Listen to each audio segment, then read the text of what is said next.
Hey, welcome to Real Estate Investing Roundtable, where we interview real investors who are active in the market right now. I'm your host, Rob the House Guy, and this is the exact format that I wish I had when I got started over 20 years ago. Pretty excited today because we've switched things up a little bit. Instead of having a roundtable of multiple investors, we've narrowed it down to a longtime friend of the show, Jeff Watson. And Jeff's not just a friend of the show, he's an attorney and a powerhouse in the real estate business. Welcome, Jeff. Rob, it's great to be back. Awesome. So today you're on the show because there's so many people that are not only just getting started, they've been in for a while, and they always have that same question. When's it time to lawyer up? When do I stop doing my own stuff and taking my 3-ring binder of the forms I got in my weekend boot camp and actually get an attorney to do stuff? Right at the beginning, take those binders, take the forms you got, take them to your local lawyer, and make sure that they're dialed in for your particular city, county, and state. And then the next thing I'm going to tell you, Rob, is with your business plan, build into it a budget for keeping a lawyer on retainer and having a reserve in case you got to pay extra because something starts to go sideways.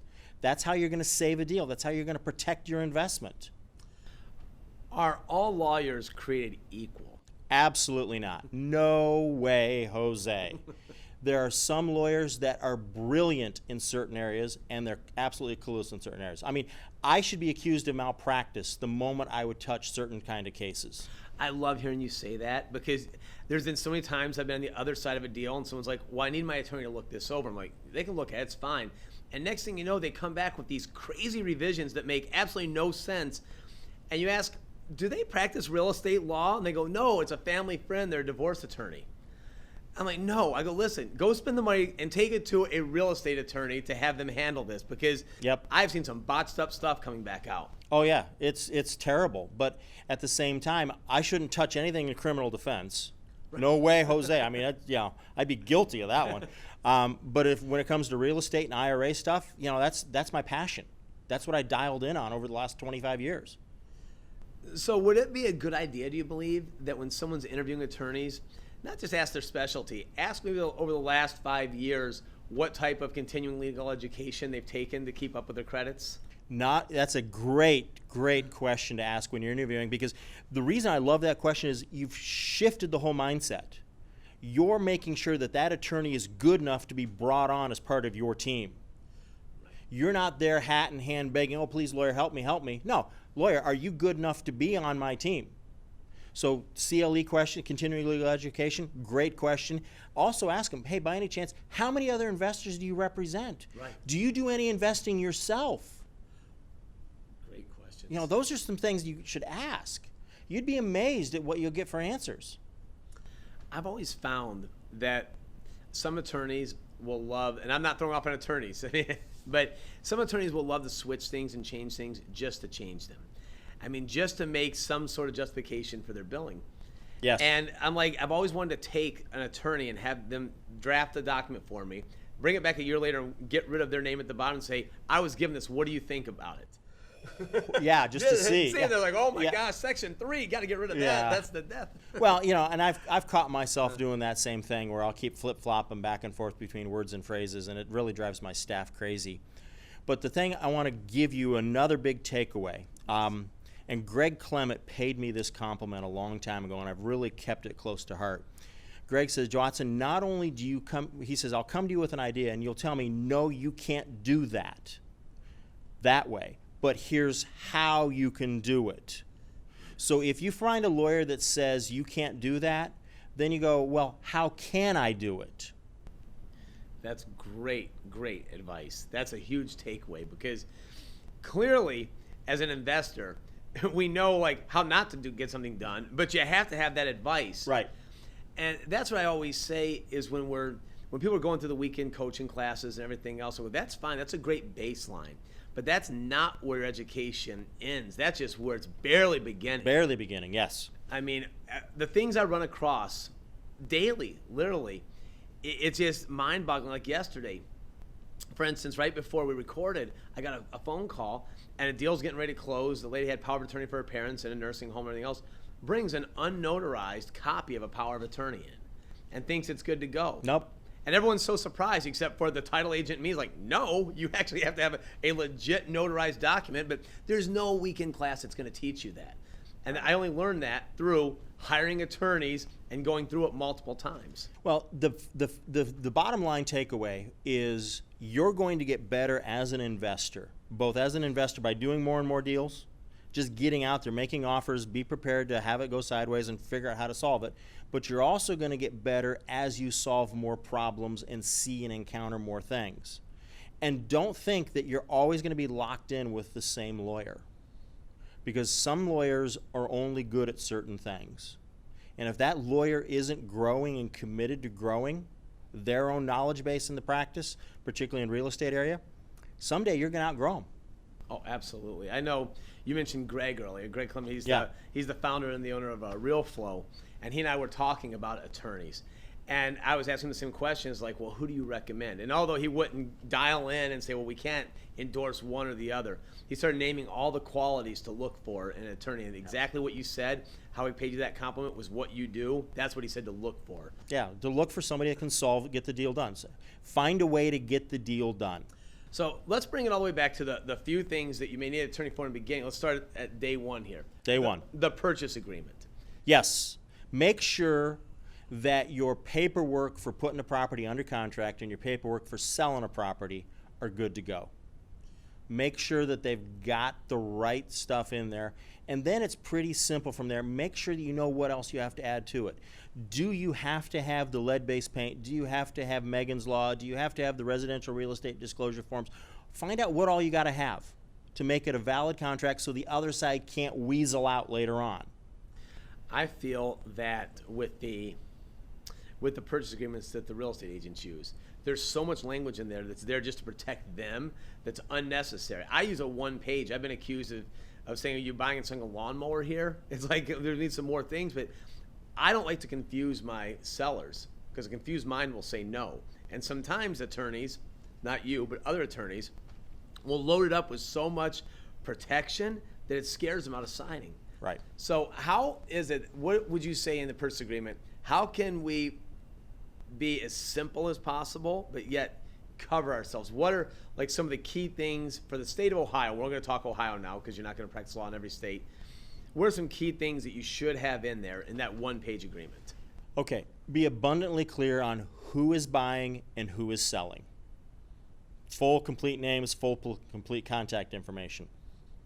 Be very clear as to who's handling the closing, when is the closing supposed to occur, and who is paying how much and when, and how is it being paid. Then it's really a couple of simple things that got to be left over, okay? What happens if the house burns down while it's under contract but hasn't closed? And what happens to it if something goes wrong? If for some reason the seller can't get clear marketable title, what do you do? If for some reason the buyer can't close because they didn't have the money, what happens? What are the remedies in those situations? And that's all you really need to get a typical deal across the finish line and closed in Ohio today. Then make sure, of course, you've got the lead-based paint, the residential real estate disclosure form, and anything else that's required, and go from there. Do you feel that all that, it's not do you feel, is it law for our listeners that for the lead-based paint and all, if for doing investor transactions as well for houses that nobody's ever lived in? And I want that because I want to make sure that I didn't leave something open later on. Okay? I would much rather have a residential real estate disclosure form and a lead-based paint form on there saying, never been in there, never lived in there, don't know, than for them to come back and say, well, you didn't disclose. And I've got a couple of cases I'm representing well-known investors right now over some of those issues. And so I'd rather over-disclose at the front end so that they can never say, well, you never told me. So we're talking about investors. What drives you crazy about investors? A new investor, what's the one thing when they sit down and start talking, you wish you could just grab them and slap them and say, stop saying stupid things? Yeah, there's about 3 things that come to my mind. Number 1 is the negative self-talk. And I'm guilty of that. I'm trying to clean the trash out of my head as well, and you got to work on it on a daily basis. The second thing is worrying about all the what-ifs. Okay? We do not need to worry about what happens if the moon stops spinning around the planet Jupiter. We're not going to worry about all that stuff. Let's just get this deal closed. Let's focus on what really is likely to happen. And then the last thing is, don't overcomplicate it. Yes. My motto is keep it super simple, because like you said, confused minds say no. A lawyer that's confused is going to say, no, you can't do that. A seller who doesn't understand is going to say no. A end buyer who's confused is going to say no. Keep it super simple. Oh, absolutely. Anyone can make something complicated. It takes a genius to make it simple. I forget who said that, but I love that saying. I completely agree. Yes. So, gonna bounce back to disclosures for a minute. Okay. And I know that you've dealt with this, and that's why I'm bringing it up. And I've been in a similar situation, and I called the individual that you're representing to ask his opinion on it. But now that I have you on the show, some self-serving for being a host here. So I'm purchasing. Should I get out the meter and start charging? Yes. Just bill it back to the producers. So I'm in the process of buying this house, and my son and I are walking through it, and as we're saying, oh, wow, she lived 98 years here. What a beautiful, I bet she really enjoyed her life, and things went well, and she just died happy. Well, that night I get a phone call, and the wholesaler that's bringing it to me shares with me, yeah, I have to tell you something. It's not really written in disclosures, but the neighbor boy beat her to death with a club and stuffed her in a closet for 3 days, and they found her. It's like, so if you want to back out, I'm like, well, I'm not sure if I want to back out. I want $20,000 off, but do I need to disclose that to my buyers that there was a murder in the house? That is a great question. Do you have to disclose criminal activity at the house and around the house? I'm going to tell you that the savvy investors that I work with, they know that because they pull that data as part of their due diligence. Okay? We pay close attention to crime statistics regarding the stuff my clients are buying, particularly child molesters. Where are they living, how close to it, and so on. But right now, the law in Ohio is not clear. There's no requirement on the residential real estate disclosure. You have to describe that a crime, a murder, or some other terrible thing happened in the house. But let's be real. The neighbors know. Exactly. The neighbors are going to scare away people. So a client of mine had the same problem 12 years ago with a house that he was trying to flip. What you have to think about is not just what's required by law, but what's required for marketing that property. And figure out a way how to get around it. And I don't care if you come in there and hold some sort of cleansing service. Okay? Do it. Right. And that's exactly my answer too. I said, I don't care if it's required by law or not. I'm going to disclose it, not out of fear of ending up in litigation, but just out of transparency because it's coming out anyhow. Yep. Because the neighbors love talking about anything, especially something like that. Sure. Oh, yeah. And it's, and I've had that happen with some of the deals that I've been involved in, and just get ahead of it. Just get ahead of it and figure out a way that remediates it.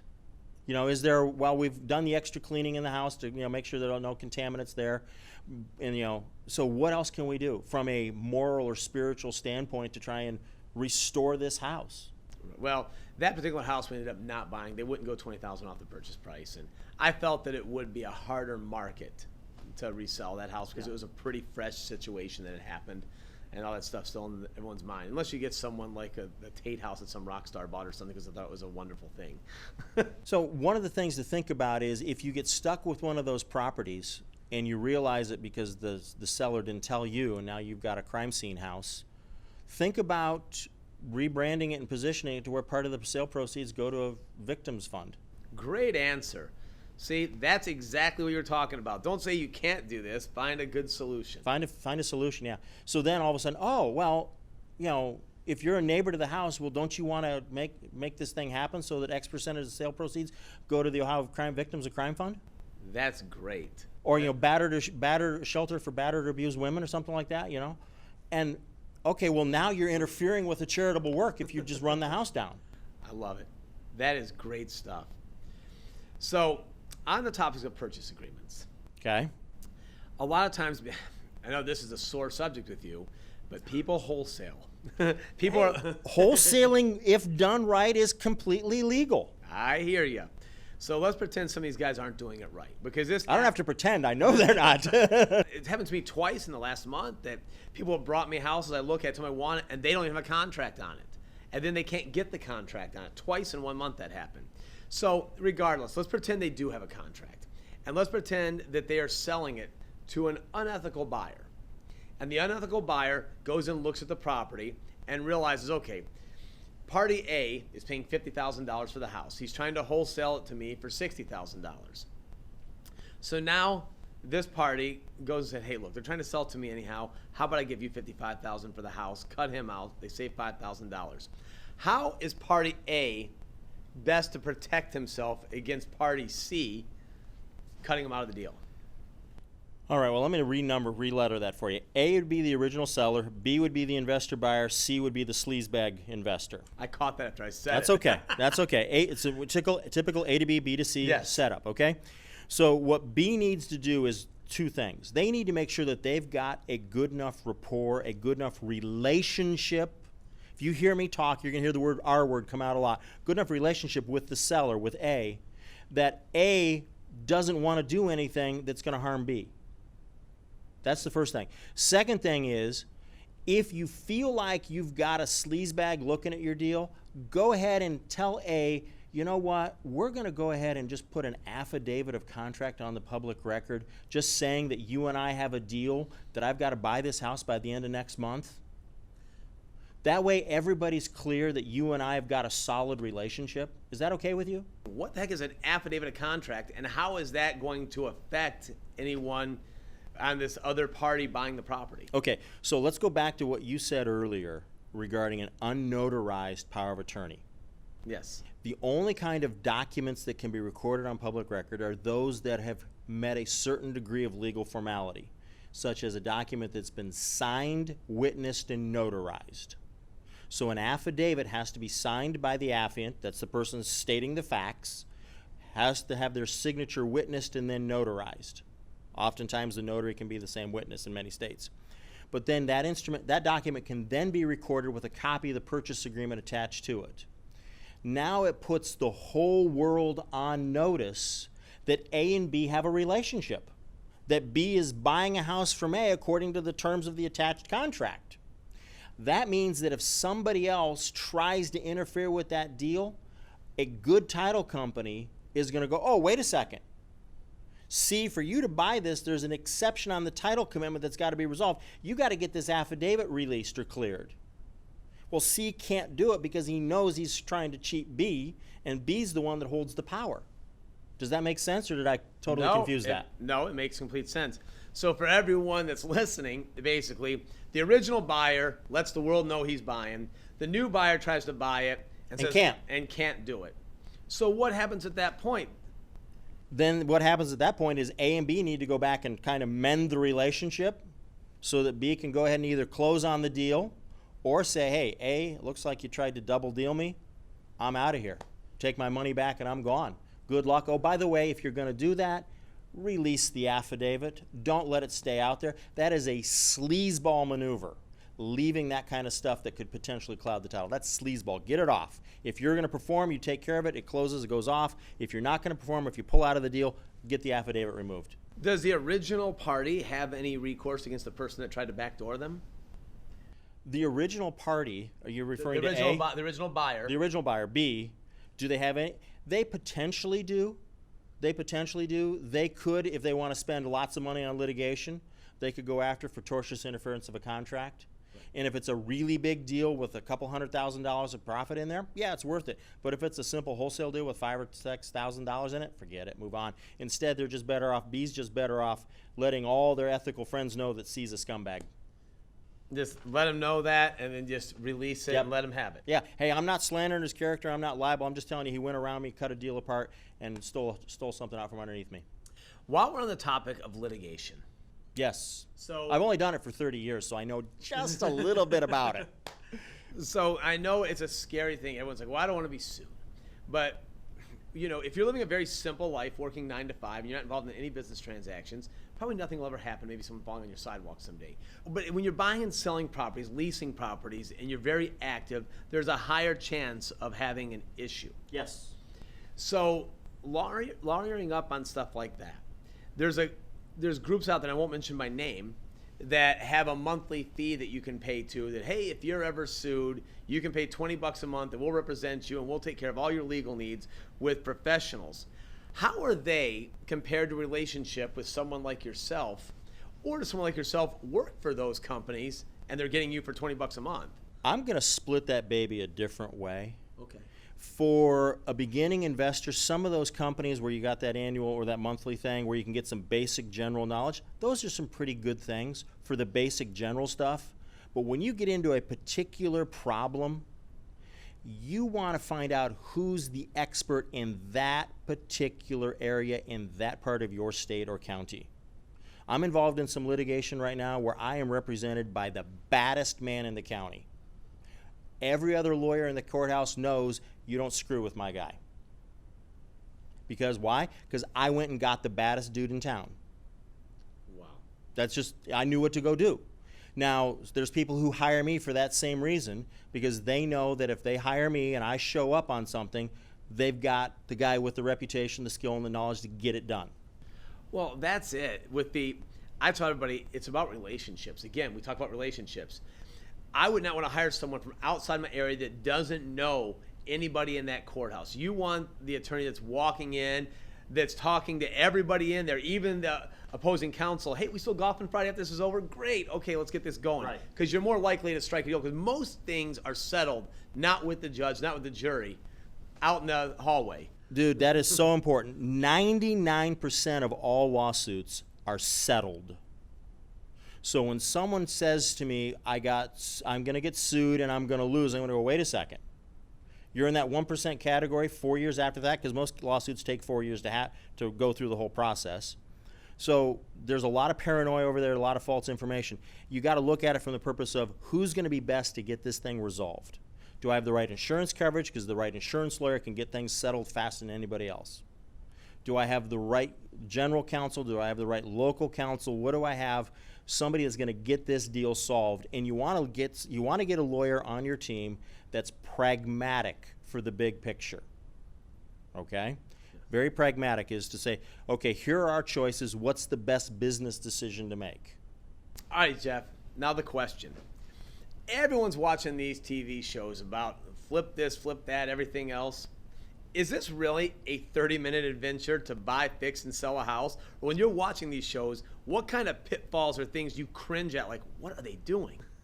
Man, that is a great question. Whether you're watching a rerun of LA Law or watching Law and Order or anything else that's a legal-related show, what they show is just a sliver of what it's like to really be a lawyer, to really try cases, to really be in the courtroom. And it's the same thing with these HGTV and all these flip this and all that other stuff. They're just showing slivers, the slivers that are the best thing to show on TV. They're not giving you everything. They can't. Concrete doesn't cure in 5 minutes, okay? Permits and inspections don't happen in 30 seconds, okay? It just doesn't happen, okay? Closings don't happen immediately. Real estate agents don't always call you back. Contractors don't show up on time. You're kidding. That's TV land. Yes. That's made for TV. It's good entertainment. Okay, it's good entertainment, but it's not able to express what's really the complete picture. What I'm going to do is let's give a couple takeaways for everybody here. And I'm going to start with one, and then I'm going to have you give one. But my takeaway from all of this is that people need to treat real estate like a business. It is a real business. It is not a part-time hobby. We just make a bunch of money and move on. You have to factor in for legal expenses, accounting expenses, your contractors, dealing with cities, dealing with tenants, dealing with neighbors. There's a lot to deal with. And There's a lot. A lot, and you have to prepare yourself for that. I'm saying treat it like a business. So the question to you for a takeaway is, when someone's starting their new business, what is a good rule of thumb for percentage to set aside for legal counsel throughout their process for the next year? I would say setting aside somewhere between 5 and 7% of their revenue for both accounting and legal. Great answer. And that should pay for itself if you get a good accountant and you get a good lawyer that helps you set up the right structures and thinks about how to keep you out of trouble and how to maximize your expenses and minimize your tax liability. That's 7% of your rev that should pay for itself, and you'll get a great return on that. And plus, you'll sleep well at night. So for every 100,000 that you're making, take 7,000, put it aside, and then when you have that already budgeted in, it's not like you're really spending the money with the attorney. It was already spent. Right. You're just giving it to him. And I'm going to say not 100,000 net. I'm going to say 100,000 gross. Exactly. Because it's an expense of doing business. Yes, it is. And so budget. You're right. Budget in there. The last takeaway that I want to share with people is this: take the time to read the documents. Yes, you're not a lawyer, but you'd be amazed. They're in English. Yes, I realize it's a form of English called legalese, but read it. You might find a whole lot of eye-opening stuff in there. Read it so that you understand what you're getting yourself into. And you might even find something for one of your contracts from somebody else's. You never know. You never know. My stuff's been circulated around a lot. Oh, yeah. Yeah. I see a lot of my contract clauses like popping back to me. I'm like, oh, the weapon came back to bite me. Yep. Well, that's a compliment. I look at it that way. It's a compliment. Well, Jeff, thanks as always for being on the show. I mean, it's great having you as a friend of this show to come on and give all your advice and insight, because there's not a lot of people that have more insight than you, that's for sure. Well, I appreciate that. It's fun. I enjoy this show. I watch every episode and learn a lot, so it's fun. Thanks for having me back. Hey, thanks. You've all been watching the Real Estate Investing Roundtable. I'm your host, Rob the House Guy, and remember, nothing works unless you do.